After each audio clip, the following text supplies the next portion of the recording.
Hey guys, it's Christy Bentley with Lead to Solutions. Thanks for tuning in. This is a video following up on a COVID relaunch, and this one is specifically dedicated to PPE. So many of you that are reopening may be in a situation that you are now struggling, you're ready to reopen, but you're struggling to find the necessary PPE.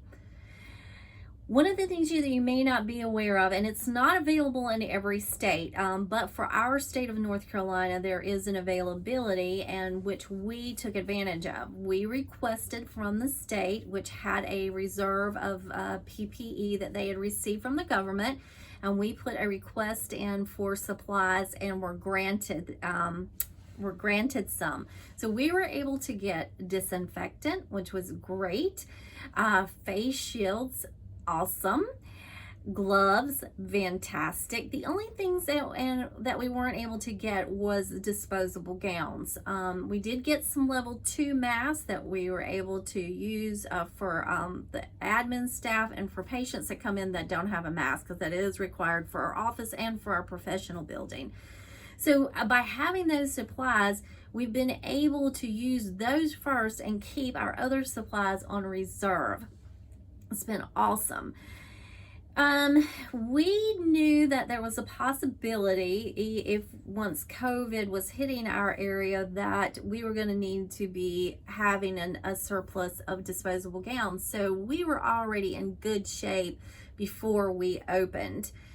However, that being said, as we move along and we're busy, we will reach a point that we're going to need them, and we are patiently waiting for our suppliers to get back to the point that they're issuing those necessary items. But as of right now, they either don't have the disposable gowns, or if they do have them, it's a very limited supplies that they're getting out. So what do you do? N95 mask we were able to get prior to us reopening. We also had a local lab that was able to get some, and so we had gotten those items from them as well as us ordering online ahead of the opening. The second thing was disinfectant is very hard to find. So the state supply has helped us a lot, and we were able to also find things at local distributors and companies in our area. So we've managed to get those. The other thing is the hand sanitizer is also another item that's very elusive. So we have took advantage of getting those necessary items from local distributors that had prepared this for our local hospitals, and we're still doing this for medical offices that we're getting ready to open. So we have that on reserve as well. So you're going to be getting a lot of things, and so you're going to have to plan accordingly as to how you're going to be storing them in your office, or if you're going to be storing them off site. That's just something I wanted to let you know. Try to use the things that you've been given or donated first, and keep your other items on reserve until they're needed. Now, as far as the gowns are very hard to find as far as the disposable ones. So what is going to be your plan B? Plan B is to see if there's any areas in any distributors in your area that do rental. There's a lot of hospitals that rent gowns, and then they come and pick them up, they clean and disinfect them, and there is a constant rotation. Be aware, if you go that route, that many of them require you to sign a contract. Some will be forthcoming in letting you know, and others will not, and then you sign the contract without seeing that there's a clause there that you're committed for 5 years or 3 years or whatever the case may be. So that's something that you want to find out. If you are laundering your lab coats and your scrubs, if you've chosen to go that way, then you want to make sure that the laundry company that you're using is doing the proper disinfectant and all of those protocols that are necessary, because you've been in patient care and you want to make sure that they're doing it. A lot of your local cleaners know this and have adapted to this. So that's a question that you want to ask. The second thing is, if you're using a janitorial service, even if it's for the building, you still want to check with them and make sure that they have enhanced protocols for cleaning and disinfecting. Also during the day, if you're in a professional building, you've got a lot of traffic moving around between the different offices.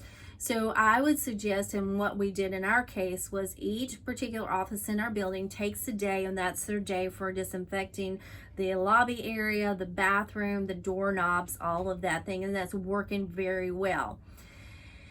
When you are doing your e-blast to your patients, you need to let them know that you do not have blankets available anymore, that you do not have the iPods available to them anymore. All these creature comforts that you provided before, you don't necessarily have now, because you're trying to keep cross-contamination down even more so than before. And so it's better to let them dress in layers, bring their own neck pillow, bring their own blanket if needed, bring their own iPod, etc.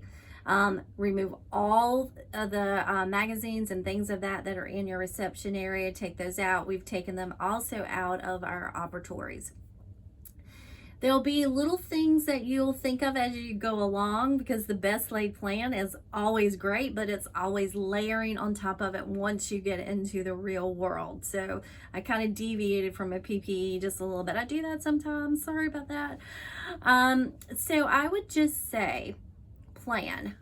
Finding the surgical caps. We are wearing those here in our office in our clinical area. They're very hard to find now. So if you know that you're getting ready to open soon, this is something that you want to go ahead and start planning ahead and getting them while you can.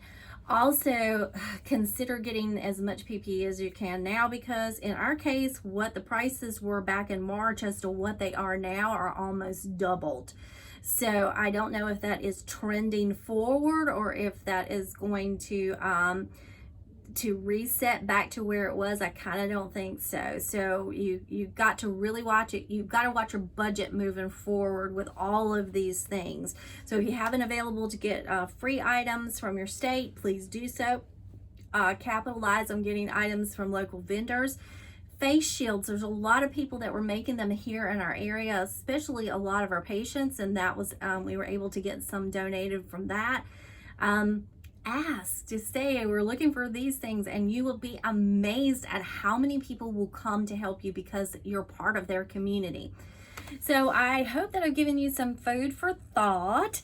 If you have any more questions, please reach out to me at leap2solutions.gmail.com or here on YouTube. Just leave me a comment and I'll get back to you. It really comes down to this: plan, plan, and plan. Work the plan, change the plan if needed, and train, train, train.